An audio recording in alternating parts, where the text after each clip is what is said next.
ഇപ്പോഴേയും കിടന്ന സീരിയലിൻ്റെ ഇന്നത്തെ എപ്പിസോഡിൻ്റെ വിശേഷത്തിലേക്ക് എല്ലാവർക്കും സ്വാഗതം. അങ്ങനെ ജയപാലൻ്റെ കള്ളത്തരം കണ്ടെത്തുന്ന യമുനയാണെങ്കിൽ ആ വിവരം അപ്പം തന്നെ കാവേരി അറിയിക്കുന്നുണ്ട് കേട്ടോ. അങ്ങനെ അവരെല്ലാവരും ഒരുമിച്ചിരുന്ന് ഹൗസിംഗ് ലോണിൻ്റെ കാര്യത്തെക്കുറിച്ച് ചർച്ച ചെയ്യുവാണ്. അപ്പോൾ ഗംഗ പറയുന്നുണ്ട്, അവർ വന്ന് നോട്ടീസ് തന്നിട്ട് പോയെന്നും കരുതി ഉടനെ തന്നെ ജപ്തി നടക്കത്തൊന്നുമില്ലമ്മേ, നമുക്ക് അവരോട് കുറച്ച് സാവകാശം കൂടി ചോദിക്കാം, ജയപാലൻ അങ്കിളൊന്ന് വന്നോട്ടെ എന്ന് പറയാൻ കേട്ടോ. അപ്പോൾ കാവേരി പറയുന്നുണ്ട്, അതിന് ജയപാലൻ അങ്കിൾ ഇവിടെ തന്നെ ഉണ്ടല്ലോ, എന്നിട്ടല്ലേ നമ്മളോട് ക്ഷേത്രത്തിൽ പോയെന്ന് കള്ളം പറഞ്ഞു, എന്തിനായിരിക്കും ജയപാലൻ അങ്കിൾ നമ്മളോട് അങ്ങനെ കള്ളം പറഞ്ഞെന്ന് ചോദിക്കാൻ കേട്ടോ. അപ്പോൾ ശാരദയ്ക്ക് അത് ഇഷ്ടമാവുന്നില്ല. ശാരദ പറയണേ, നീ എന്തുവാ പറഞ്ഞു വരുന്നത്, ജയപാലേട്ടൻ കള്ളം പറഞ്ഞു എന്നാണോ? അങ്ങനെയൊന്നും പറയല്ലേ കാവേരി, നിൻ്റെ അച്ഛൻ്റെ ആത്മാവ് അതിനോട് പൊറുക്കത്തില്ല എന്ന് പറയാൻ കേട്ടോ.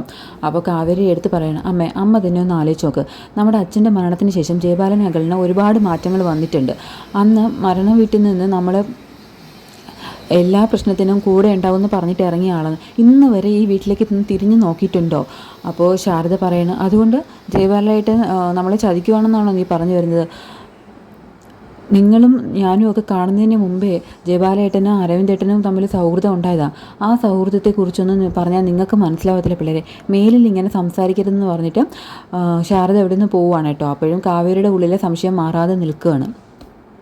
ഇതെല്ലാം കഴിഞ്ഞിട്ട് നിവിനെ കാണിക്കാൻ കേട്ടോ. നിവിനാണെങ്കിൽ രാത്രിയിൽ റിസോർട്ടിൻ്റെ സ്വിമ്മിംഗ് പൂളിനടുത്ത് കിടന്നിട്ട് കാവേരിയെക്കുറിച്ച് തന്നെ ഓർത്തിരിക്കുകയാണ്.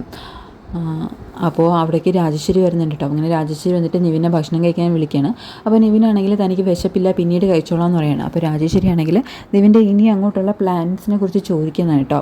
നീ കോളേജിൽ പോകുന്നില്ലെന്ന് ചോദിക്കുമ്പോൾ നിവിൻ പറയുന്നുണ്ട്, ഞാൻ ആ കോഴ്സ് പൂർത്തിയാക്കുന്നില്ല, എനിക്ക് മടുത്തു എന്ന് പറയുകയാണ് കേട്ടോ. അപ്പോൾ രാജേശ്വരി പറയുകയാണ്, ആദ്യം നിനക്ക് ബിസിനസ്സിനോടായിരുന്നു താല്പര്യം, അത് പഠിക്കാൻ പറഞ്ഞയച്ചപ്പോൾ പൈലറ്റ് ആവണമെന്നായി ആഗ്രഹം, പിന്നീട് വൈൽഡ് ഫോട്ടോഗ്രാഫി, ഇപ്പോൾ അതും അടുത്തോ? നീ എന്തിനാ നമ്മുടെ അക്കൗണ്ടൻറ്റിനെ വിളിച്ചിട്ട് ഹൗസിംഗ് ലോണിൻ്റെ കാര്യത്തെക്കുറിച്ചൊക്കെ തിരക്കിയത്? നീ എന്താ റിയൽ എസ്റ്റേറ്റിലേക്ക് ഇറങ്ങാൻ പോവാണോ?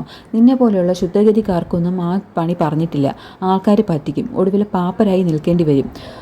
നിനക്ക് ഒരു ഉറച്ച മനസ്സില്ലെന്ന് നിനക്ക് മനസ്സിലായില്ലേ? ഇനിയെങ്കിലും നീ അച്ഛനും അമ്മയും പറയുന്നത് കേട്ട് ജീവിക്കുന്നു പറഞ്ഞിട്ട് രാജേശ്വരി അവിടെ നിന്ന് പോവുകയാണ് കേട്ടോ. ഇത് കഴിഞ്ഞിട്ട് അടുത്ത ദിവസം രാവിലെ ശാരദയാണെങ്കിൽ മുത്തശ്ശിക്കുള്ള ചായയായിട്ട് മുത്തശ്ശിയുടെ അടുത്തേക്ക് വരികയാണ്. അങ്ങനെ ചായ വാങ്ങുന്ന സമയത്ത് മുത്തശ്ശി ചോദിക്കുന്നുണ്ട്, നിലമോളുടെ പനി എന്തായി ശാരദയെ, മാറിയോ?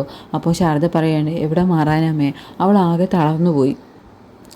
അങ്ങനെ ഓരോന്ന് പറഞ്ഞ് അവർ അരവിന്ദൻ്റെ മരണത്തെക്കുറിച്ച് പറഞ്ഞ് വിഷമിച്ച് നിൽക്കുകയാണ് കേട്ടോ. അപ്പോൾ അങ്ങോട്ടേക്ക് കാവേരിയും ഗംഗയും കൂടി വരുന്നുണ്ട്. ശാരദയാണെങ്കിൽ അവർ എങ്ങോട്ടാണ് പോകുന്നതെന്ന് തിരക്കുമ്പോൾ കാവേരി പറയുന്നുണ്ട്, ഞങ്ങൾ രണ്ടാളും കൂടി ജയപാലൻ അങ്കിളിനെ കാണാൻ പോവുകയാണെന്ന്. അപ്പോൾ ശാരദ പറയുന്നുണ്ട്, അതിൻ്റെ ആവശ്യം എന്താ, ജയപാലേട്ടൻ ഇങ്ങോട്ടേക്ക് വരാമെന്ന് പറഞ്ഞില്ലേ? അപ്പോൾ കാവേരി പറയാണ്, അത് പറഞ്ഞിരുന്നാൽ ശരിയാവില്ലമ്മേ, നമ്മുടെ ആവശ്യത്തിന് നമ്മളിതിന് ഇറങ്ങണം, എന്തായാലും ഞങ്ങൾ ചെന്ന് ജയപാലൻ അങ്കിളിനെ കണ്ടിട്ട് വരാമെന്ന് പറഞ്ഞിട്ട് അവരവിടെ നിന്ന് പോവാണ് കേട്ടോ. ഇതേ സമയത്ത് ജയപാലിനെ കാണിക്കുന്നുണ്ട്. ജയപാലനാണെങ്കിൽ രാവിലെ തന്നെ മുറ്റത്ത് ചെടികൾക്കെല്ലാം വെള്ളവും നനച്ച് ഫോണിലൂടെ ഏതോ സുഹൃത്തിനെ സംസാരിച്ച് നിൽക്കുകയാണ്. അങ്ങനെ ജയപാലൻ്റെ സംസാരമൊക്കെ കേൾക്കുമ്പോൾ നമുക്ക് മനസ്സിലാവുന്നുണ്ട്, ജയപാലനാണെങ്കിൽ മുമ്പ് ക്ഷേത്ര ദർശനം എന്നൊക്കെ പറഞ്ഞ് പോയതൊക്കെ കളവായിരുന്നു കേട്ടോ.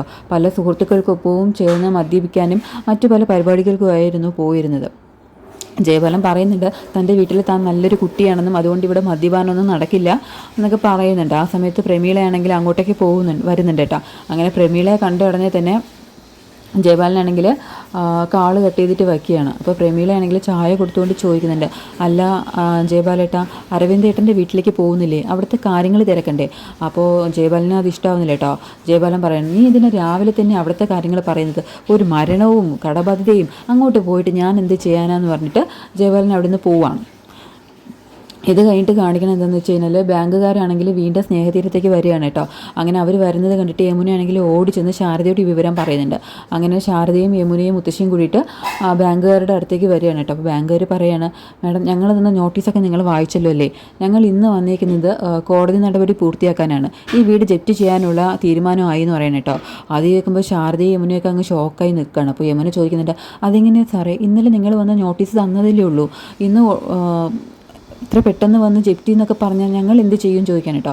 അപ്പോൾ ബാങ്കുകാർ പറയുകയാണ്, ഞങ്ങൾ ആദ്യമായിട്ടല്ലല്ലോ നോട്ടീസ് അയക്കുന്നത്, ഇതിന് മുമ്പും പലതവണ നോട്ടീസ് അയച്ചിട്ടില്ലേ, 8 മാസമായി അടവ് മുടങ്ങിയിട്ട്, പിഴവ് പറ്റിയത് നിങ്ങൾക്കല്ലേ എന്നൊക്കെ ചോദിക്കാൻ കേട്ടോ.